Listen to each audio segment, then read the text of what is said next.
monetary system.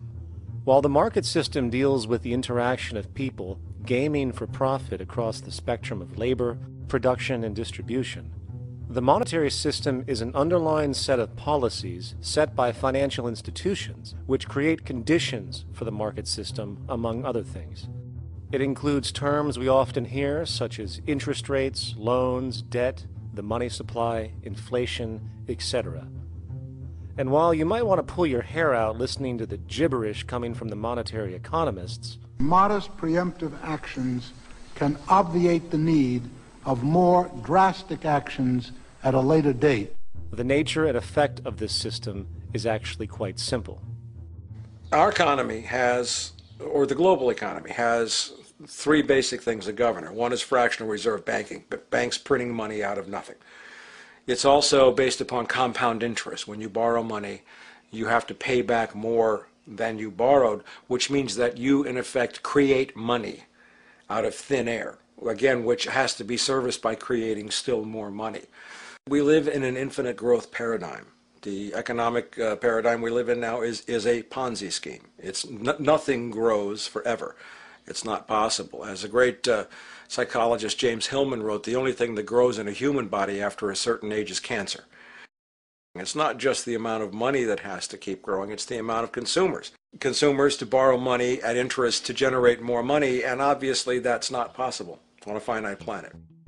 People are basically vehicles to just create money, which must create more money to keep the whole thing from falling apart, which is what's happening right now.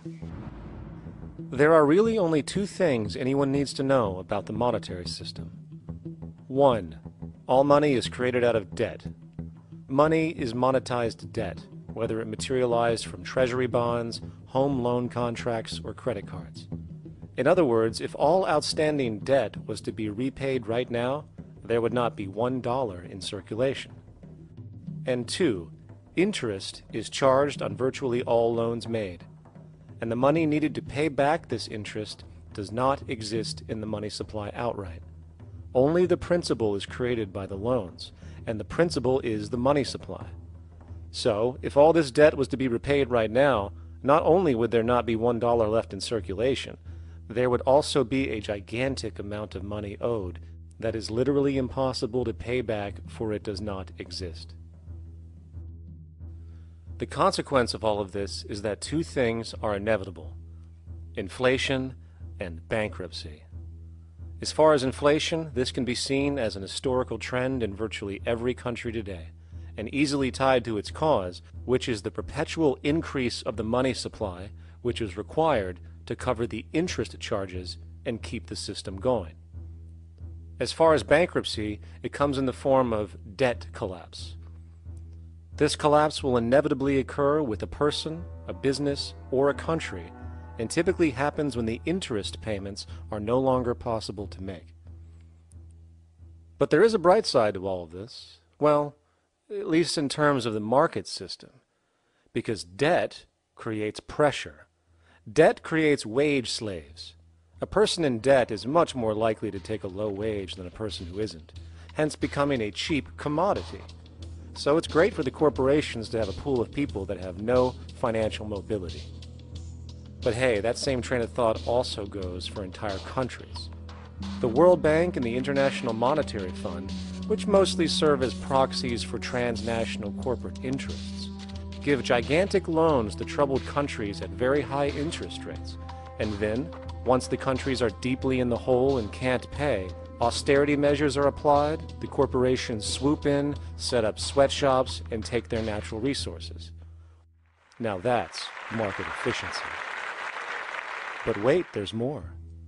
You see, there's this unique hybrid of the monetary and market system called the stock market, which rather than, actually produce anything real, they just buy and sell money itself. And when it comes to debt, you know what they do? That's right, they trade it. They actually buy and sell debt for profit, from credit default swaps and collateralized debt obligations for consumer debt, to complex derivative schemes used to mask the debt of entire countries, such as the collusion of investment bank Goldman Sachs in Greece, which nearly collapsed the entire European economy. So when it comes to the stock market and Wall Street, we have an entirely new level of insanity born out of the money sequence of value. All you need to know about markets was written in an editorial in the Wall Street Journal a couple of years ago. It was called Lessons of the Brain-Damaged Investor. And in this editorial, they explain why people with slight brain damage do better as investors than people with normal brain functionality. Why? Because the slightly brain damaged person has no empathy.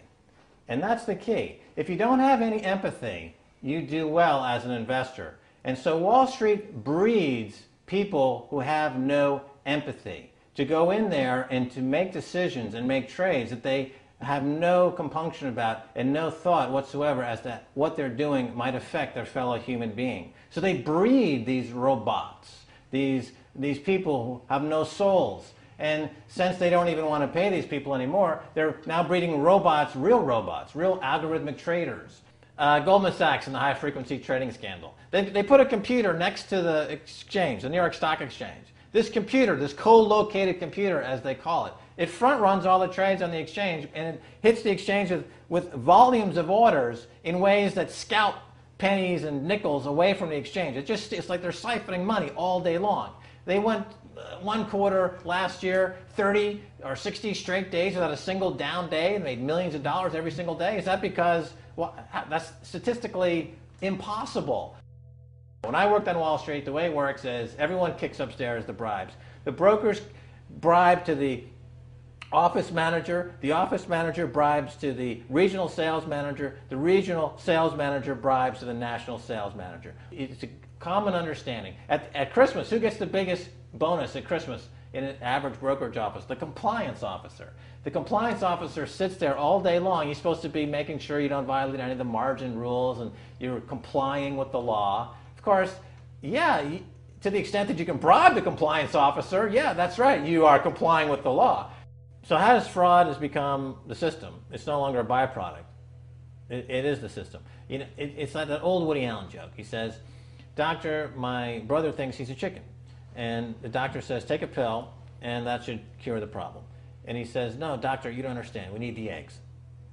Okay? So the trading of fraudulent claims back and forth between banks to generate fees, to generate bonuses, has become the GDP producing growth engine of the United States economy. Even though they're essentially trading fraudulent claims that there's absolutely no hope of ever paying back. They're processing and generating and resecuritizing nothing. If I write $20 billion on a cocktail napkin and I sell it to JP Morgan, while JP Morgan writes $20 billion on a cocktail napkin, and we swap those two cocktail napkins at a bar, and we each pay ourselves 1/4% in a fee, we make a lot of money for our Christmas bonus. We each have on our books a $20 billion cocktail napkin, which has no real value until such time as the system is no longer able to absorb bogus cocktail napkins, in which case we go to the government to get bailed out. And because of Wall Street and the global stock market, there are now conservatively about $700 trillion of outstanding fraudulent claims known as derivatives, still waiting to collapse, a value amounting to over 10 times the gross domestic product of the entire planet. And while we have seen the bailouts of corporations and banks by governments, which of course comedically borrow their money from banks to begin with, we are now seeing attempts to bail out whole countries by conglomerates of